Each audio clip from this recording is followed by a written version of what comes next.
समस्त श्रोतागण को हमारे तरफ से नमस्कार। आज हम एक नए विषय के साथ आप सभी श्रोतागण के समक्ष उपस्थित हुए हैं। यह विषय वर्तमान में राजनीति का विषय बना हुआ है। अनेक तरह की चर्चाएं चल रही हैं, इसलिए इस पर हमने भी अपना विचार रखना उचित समझा। वीडियो में जो भी बातें रखी जाएंगी उसका किसी धर्म, ग्रंथ या किसी राजनैतिक दल से लेना देना नहीं है। सिर्फ और सिर्फ जो प्रश्न है, समस्या है, उस तक इस वीडियो को सीमित रखा जाना है। इसका कारण यह है कि बहुत सारी चीज़ें चाहे मीडिया के माध्यम से या राजनीतिक दलों के माध्यम से जनता के सामने सच को नहीं रखा जा रहा है। घुमा फिरा करके अपनी बात को सही बताने का प्रयास करने का कार्य किया जा रहा है। वास्तव में सच क्या है, यह बात आम जनमानस समझने में नाकाम रहता है। वह चाहे अज्ञान के कारण या किसी स्वार्थ के कारण किसी न किसी राजनीतिक दल का समर्थन करता हुआ खड़ा दिखता है। यह एक वास्तविकता है, सच्चाई है। इसीलिए हमने आज इस वीडियो के माध्यम से इस विषय का चुनाव किया है। क्या रामचरितमानस और उसमें लिखी गई जो बातें हैं वह लोकतांत्रिक राजनीति का विषय वस्तु हो सकती हैं? इस चीज़ को समझने के लिए या उसका सटीक उत्तर जानने के लिए हमें राजनीति के वर्तमान स्वरूप को भी समझना होगा। एक समय था जब धर्म और राजनीति दोनों एक साथ थे, दोनों जुड़े हुए थे। यह व्यवस्था राजशाही की व्यवस्था तक चलती रही। इसका एक कारण यह भी था कि जो भी खोजबीन की गई या व्यवस्थाएं दी गईं वह धर्म के संस्थापक या धर्म के कार्य में अग्रणी भूमिका निर्वहन करने वाले लोगों द्वारा दी गई। राजनीति का क्षेत्र और विषय भी धर्म गुरुओं के द्वारा निर्धारित किया गया। इसलिए धर्म और राजनीति दोनों मिले हुए थे, दोनों अलग अलग रूप में नहीं थे। इसलिए लोग राजनीति में सत्ता प्राप्त करने के लिए, सत्ता में बने रहने के लिए और अपनी बात को या कार्य को सही ठहराने के लिए लोग प्राचीन काल में या जब तक यह कहिए कि संवैधानिक व्यवस्था का शुरुआत नहीं हुआ था, लोकतांत्रिक व्यवस्था की शुरुआत नहीं हुई थी, उस समय तक लोग धर्म ग्रंथों का सहारा लेते थे। उनमें लिखी गई बातों की सहायता से राजा शासन चलाता था, राजनीतिक व्यवस्था चलती थी, देश की शासन व्यवस्था चलती थी। राजतंत्र में अनेक तरह की विकृतियां आईं जिनके कारण वह व्यवस्था व्यवहारिक रूप से अमान्य हो गई। उसकी विकृतियों के कारण लोकतंत्र एवं संवैधानिक व्यवस्था ने जन्म लिया। लोकतांत्रिक एवं संवैधानिक व्यवस्था के जन्म लेने के साथ साथ राजनीति का स्वरूप एवं विषय भी बदल गया।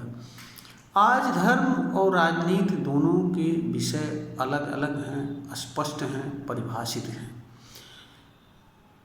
इसलिए नेता का काम अलग है, राजनीति का काम अलग है और धर्मगुरु का काम अलग है और धर्म का कार्य अलग है। यह सही है कि दोनों का संबंध मनुष्य से ही है, देश की जनता से ही है। इसलिए लोग बुद्धिमानी से दोनों को मिला जुला करके अपनी बात कहने का प्रयास करते हैं, राजनीतिक लाभ लेने का प्रयास करते हैं। यह भी एक सच्चाई है। इस वीडियो को लाने का उद्देश्य यही है कि लोग राजनीति को समझ सकें, उसके स्वरूप को जान सकें और यह भी समझ सकें कि राजनीति का जो वर्तमान स्वरूप है वह धर्म से पूर्णतया पृथक है। सबको मालूम है कि हमारे देश में लोकतांत्रिक व्यवस्था चल रही है और लोकतांत्रिक तरीके से चुने हुए लोग देश का शासन चलाते हैं। हमारे देश में जो राजनीतिक दल होते हैं उनका एकमात्र कार्य यह होता है कि वह जो है जनता के समक्ष योग्य कैंडिडेट उतारें ताकि जनता उनमें से जो अच्छे हों उनका चयन कर सके और अपना प्रतिनिधित्व उन्हें इलेक्शन के माध्यम से सौंप सके। राजनीतिक दलों की यही भूमिका होती है, इनके नेताओं का यही कार्य होता है और कोई दूसरा कार्य नहीं होता है। इनका कार्य धार्मिक बातों को उछालना, लोगों को गुमराह करना नहीं होता है। हमारा संविधान जो है सेंट्रल गवर्नमेंट, स्टेट गवर्नमेंट, न्यायपालिका, कार्यपालिका, विधायिका आदि सबके कार्यों को भी निर्धारित करता है। कार्यपालिका का संबंध जिन कार्यों से है उन्हीं कार्यों से राजनीति का भी संबंध है। विधायिका का भी कुछ कार्य राजनेताओं से संबंध है, क्योंकि विधानमंडलों में पहुंचने वाले लोग जनता के चुने हुए लोग जाते हैं जो कानून का निर्माण करते हैं।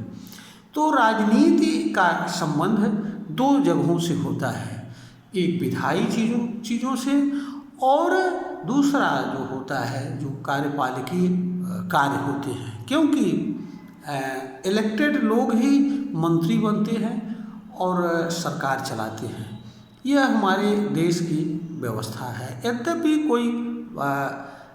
क्योंकि अगर कोई मंत्री किसी सदन का सदस्य नहीं है तो उसे 6 महीने के अंदर किसी न किसी सदन की सदस्यता लेना होता है। यानी हमारे देश को जो चलाने वाले हैं, कानून बनाने वाले हैं, वो इलेक्टेड लोग हैं। हमारा जो संविधान है वह जो है जनता को जो है मूलभूत अधिकारों की रक्षा की गारंटी देता है, उनको मान्यता देता है और अनेक तरह के न्यायिक उपचार दिए हैं जिनके माध्यम से हमारे देश का नागरिक और यहाँ तक कि हमारे देश में रहने वाला कोई भी व्यक्ति अपने मूलभूत अधिकारों की रक्षा कर सकता है। मूलभूत अधिकार से जनता के जीवन जीने से मूलभूत चीज़ें भी जुड़ी हुई होती हैं। जब तक मूलभूत चीज़ें जनता को उपलब्ध न हों तब तक मूलभूत अधिकारों का कोई मतलब नहीं होता है। यह भी एक सच्चाई है कि अनेक मूलभूत साधन ऐसे हैं, चीज़ें ऐसी हैं जिनको अपने बल पर देश का हर नागरिक नहीं उठा सकता है और कई मूलभूत जो चीज़ें हैं जैसे सुरक्षा है, प्रशासन है, न्याय है, आज जो स्टेट का मुख्य कार्य होता है यह कार्य जो है सरकार का होता है। सरकार को ही इसे करना होता है क्योंकि इसे कोई व्यक्ति नहीं कर सकता है, क्योंकि व्यक्ति के पास स्वयं अपना शासन चलाने की या अपने ऊपर नियंत्रण करने की सामान्य रूप से क्षमता नहीं होती है। व्यक्तिगत रूप से कोई व्यक्ति आत्मनियंत्रित जीवन जी सकता है, परंतु जहाँ तक सामूहिक रूप से या देश के नागरिकों की बात है या सामूहिक रूप से मनुष्य के जीवन जीने की बात है, वहाँ पर किसी न किसी तरह के शासन व्यवस्था की और शासन को चलाने वाले लोगों की आवश्यकता पड़ती है। तो हमारे जो इलेक्टेड नेता होते हैं, जो हमारे राजनीतिक दलों के नेता होते हैं, उनका कार्य जो है देश की व्यवस्था के माध्यम से, कानून के माध्यम से जनता को उसके मूलभूत अधिकारों से जुड़े मूलभूत चीज़ें उपलब्ध कराना उनका कार्य होता है। इसके अतिरिक्त उनका कोई कार्य नहीं होता है। दूसरी बात यह भी है कि जहाँ तक धर्म की बात है, देश हमारा धर्मनिरपेक्ष सेकुलर राष्ट्र है। सेकुलर धर्मनिरपेक्ष राष्ट्र का मतलब देश का अपना कोई धर्म नहीं होगा, वह हर धर्म के साथ एक समान व्यवहार करेगा, किसी के साथ किसी तरह का भेदभाव नहीं करेगा। देश के हर नागरिक को अपने धर्म विश्वास को मानने प्रचार करने की पूरी स्वतंत्रता होगी। हर देश का हर नागरिक किसी धर्म को छोड़ भी सकता है, दूसरे धर्म को अपना सकता है, बदलाव कर सकता है, यह भी हर नागरिक के पास अधिकार है। यह कार्य नेताओं का नहीं है कि वह धर्म ग्रंथ कि वह यह बतावें कि इस धर्म सही है, ये धर्म में गलत है। यह कार्य भी नेताओं का नहीं है। नेताओं का कार्य लोकतांत्रिक व्यवस्था में लोक अर्थात जनता के हितों से जुड़ी जो मूलभूत चीज़ें हैं, जिनके कारण उनका विकास होता है, उनके में समृद्धि आती है, देश का विकास होता है, इन्हीं से मतलब रहता है। धर्म मनुष्य के आचरण, विश्वास, व्यवहार का विषय होता है। मनुष्य क्या धारण करेगा, क्या नहीं धारण करेगा, किस तरह से अपना व्यक्तिगत जीवन जिएगा, किस तरह का व्यवहार वह दूसरों के साथ करेगा, यह विषय हर व्यक्ति का होता है। कानून व्यक्ति को स्वतंत्रता देता है और वहाँ तक देता है कि जहाँ तक उससे उसके किसी कार्य से, विचार से, वाणी से किसी को कोई पीड़ा या तकलीफ न हो। तो जो और मूलभूत चीज़ें क्या हैं? मूलभूत चीज़ें हैं जो है प्रशासन है, न्याय है और सुरक्षा है। यह मूलभूत चीज़ें तीन ऐसी हैं कि जिनको हर नागरिक को मिलना चाहिए बिना किसी भेदभाव के। हमारे देश में इन तीनों की दशा क्या है, यह विषय इस वीडियो का विषय नहीं है, लेकिन जो भी थोड़ा भी समझदार है वह समझ सकते हैं और इसके लिए जिम्मेदार कौन है यह बात भी समझ सकते हैं। यह बात मैं यहाँ पर कुछ कहना उचित नहीं समझता हूँ। इन तीन मूलभूत चीज़ों के बाद पहला जो आता है मूलभूत, वह होता है शिक्षा। शिक्षा ही मनुष्य ही नहीं, देश के हर नागरिक ही नहीं, देश के भी विकास का साधन होता है। शिक्षा के बिना मनुष्य का सर्वांगीण भौतिक विकास नहीं होता है। शिक्षा से मनुष्य को ज्ञान आता है, ज्ञान से मनुष्य के भीतर बदलाव आता है, मनुष्य को स्वयं एवं दूसरों को जानने एवं समझने का अवसर मिलता है। दूसरा है, शिक्षा के बिना न तो व्यक्ति का विकास हो सकता है और न ही देश का विकास हो सकता है। दूसरा है स्वास्थ्य। मनुष्य को जीवन जीने के लिए और अपना चाहे अपने प्रति कर्तव्य हो, समाज के प्रति कर्तव्य हो, देश के प्रति कर्तव्य हो, स्वस्थ रहना आवश्यक होता है। इसलिए दूसरा चीज़ स्वास्थ्य की बात है आती है। स्वास्थ्य और शिक्षा ऐसी चीज़ें हैं, आज सही है कि दोनों चीज़ें प्राइवेट उपलब्ध करा रहे हैं, पैसे पर उपलब्ध हो सकते हैं, परंतु यह भी सच है कि हमारे देश के 80% लोग प्राइवेट में शिक्षा ग्रहण करने और प्राइवेट अस्पतालों में दवा इलाज कराने की क्षमता नहीं रखते हैं। तो यह चीज़ें भी बिना किसी भेदभाव के हर नागरिक को उपलब्ध होना चाहिए, तभी हमारे देश का विकास हो सकता है। इसके बाद आता है रोजगार और रोजगार से जुड़े अवसरों का विकास।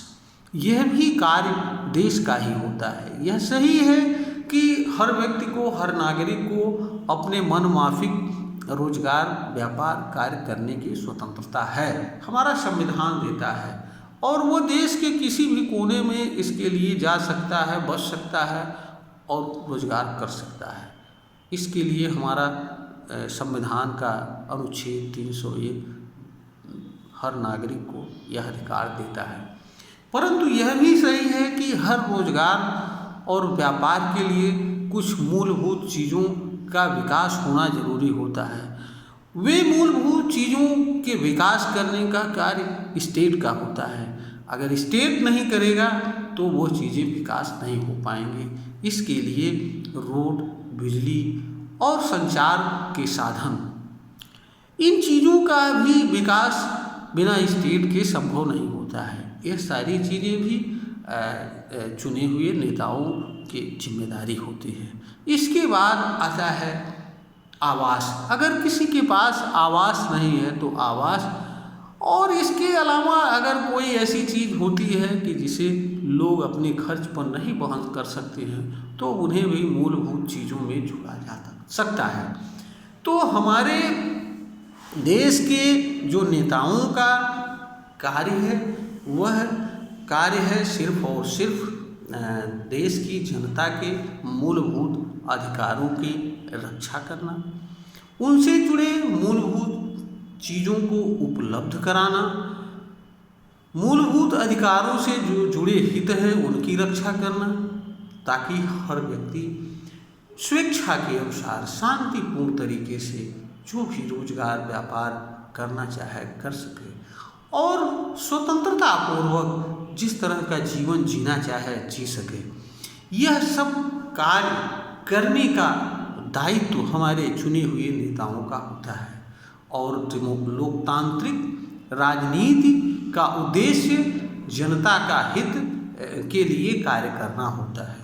लोकतंत्र और लोकतांत्रिक राजनीति का उद्देश्य किसी वर्ग, जाति, संप्रदाय के हितों की रक्षा करने के लिए नहीं होता है। और जहाँ तक रामचरितमानस की बात है, रामचरितमानस हमारे हिंदू समाज का धार्मिक ग्रंथ है। उसमें क्या चीज़ें अच्छी हैं, क्या बुरी हैं, यह इस वीडियो से कोई लेना देना नहीं है और ना इसका विषय है और ना ही हम धार्मिक विषय पर चीज़ पर कोई बात रखना या कहना उचित समझते हैं, क्योंकि हम देश के एक संभ्रांत नागरिक हैं। नागरिक का कार्य धर्म विषयों पर पब्लिक रूप से किसी तरह का टीका टिप्पणी नहीं करना होता है, क्योंकि धर्म उनके जो लोग विश्वास करते हैं उनकी भावना से जुड़ा प्रश्न होता है। उस पर टीका टिप्पणी करने से लोगों की भावनाएं आहत होती हैं और इससे फायदा कुछ भी नहीं होता है। दूसरी बात यह है कि उनके लिए अच्छा क्या है, बुरा क्या है, यह चीज़ जानने एवं समझने की क्षमता हर किसी के पास होती है और हर किसी का यह कर्तव्य बनता है कि धर्म ग्रंथ हो या कहीं भी कोई लिखी गई बात हो या व्यवहार जगत में प्रचलित हो, उनमें उन पर विचार करें, जो चीज़ उसे अच्छी लगे, जो चीज़ उसे सत्य प्रतीत हो उसे स्वीकार करें, अन्य चीज़ों को स्वीकार न करें। इसी में मानव का कल्याण है। किसी चीज़ पर हल्ला मचाने, शोर मचाने, दूसरों को दोष देने से कोई समस्या न तो हल होती है और ना ही हो सकती है और ना ही इससे मानव समाज में किसी तरह का बदलाव हो सकता है। तो लोकतांत्रिक व्यवस्था में राजनीति का विषय धर्म ग्रंथ एवं उसमें लिखी गई बातें नहीं होती हैं। यह इस वीडियो के माध्यम से पूर्णतया स्पष्ट हो रहा है। हर कोई श्रोता जो भी सुने उससे मेरा निवेदन है कि वह इसमें बताई गई बातों पर शांतिपूर्वक, सावधानीपूर्वक, ईमानदारी एवं निष्पक्षता से विचार करें तथा इस वीडियो में बताई गई बात की सच्चाई को तथा हमारे जो पॉलिटिकल लीडर हैं उनके जो कथन हैं उनकी सच्चाई को जानने एवं समझने का प्रयास करें। तभी हम समझते हैं कि इस वीडियो का कोई मतलब होगा, कोई उद्देश्य होगा। अंत में हम अपने सभी श्रोता को नमस्कार करते हैं और यह अपेक्षा करते हैं कि अगर यह वीडियो ज्ञानवर्धन के योग्य प्रतीत होती है, इससे लगता है कि सच सामने आ रहा है या जो बात इस वीडियो के माध्यम से बताई जा रही है उसमें वास्तविकता है, तो इस वीडियो को लाइक करें, शेयर करें और सब्सक्राइब करें। ऐसा मेरा अपना हर श्रोता से निवेदन है और प्रार्थना है। इसके साथ हम अपनी बात को समाप्त करते हैं।